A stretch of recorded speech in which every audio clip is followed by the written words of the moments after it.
Hello. To bolster your chances of the highest marks in the literature exam, I've plucked one line from John Keats' dark commentary on heartache, his poem La Belle sans Merci, The Beautiful Woman Without Mercy, to translate the title. We're going to take this line, pick it apart, work out its meaning, and also the tricks that the poets used to shape that meaning, and then we'll pour the fruits of our learning, the fruits of our labour, into exam paragraphs so beautiful that creepy little examiner is going to want to lick the page. So, let's get on. Now, the poem centres on this knight who meets a pretty girl, La Belle Dame, and goes back to her place, this elfin grotto cave. Now, your man falls asleep, has these haunting dreams before waking cold and alone on the hillside, looking and feeling like last week's leftovers.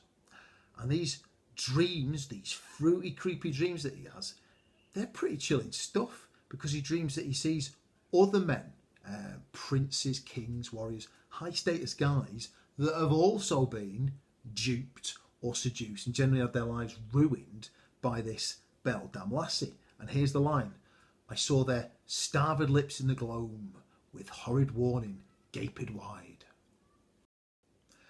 Now, the first thing we're going to do is lock onto this adjective starved, because it captures the idea that these guys are wasting away, losing weight like they've got some god-awful disease. It's as if love loss or heartache is killing their appetite for food, for life even. And we can root around further in this adjective starved, because it suggests that love is eating away at these guys, hollowing them out like they've got some awful disease or virus.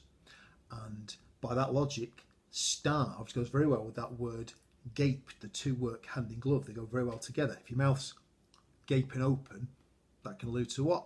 Pain, despair, shock, a party bag of negative experiences. So it's almost as if this line means that in their dealings with La Belle Dame, falling in love and ultimately being rejected, it elicits in these men great misery, great all-consuming, soul-sucking despair that's like the polar opposite of what Hallmark cards tell you love's about.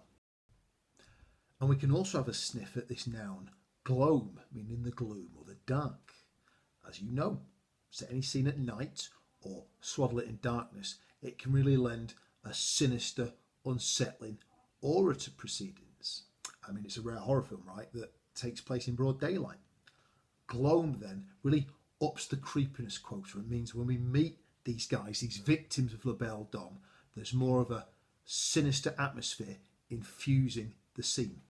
And very quickly, before I bury my head in a Fray Bentos pie, I'll lay on this model paragraph on the theme of strong feelings. You can see in the purple font there where I've engaged with that questions theme. In the paragraph, there's two interpretations I've looked at for the word starved, and I've melded it all into a paragraph to dazzle the examiner. Red font, that's just showing you the technique that I've cited and to direct your attention to the explanations I've laid on.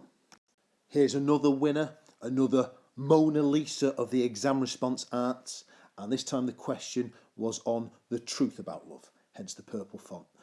This time you see I've only given one interpretation for starved, and I've leapt into what that gloam noun adds to the line and all. And with that, we're done.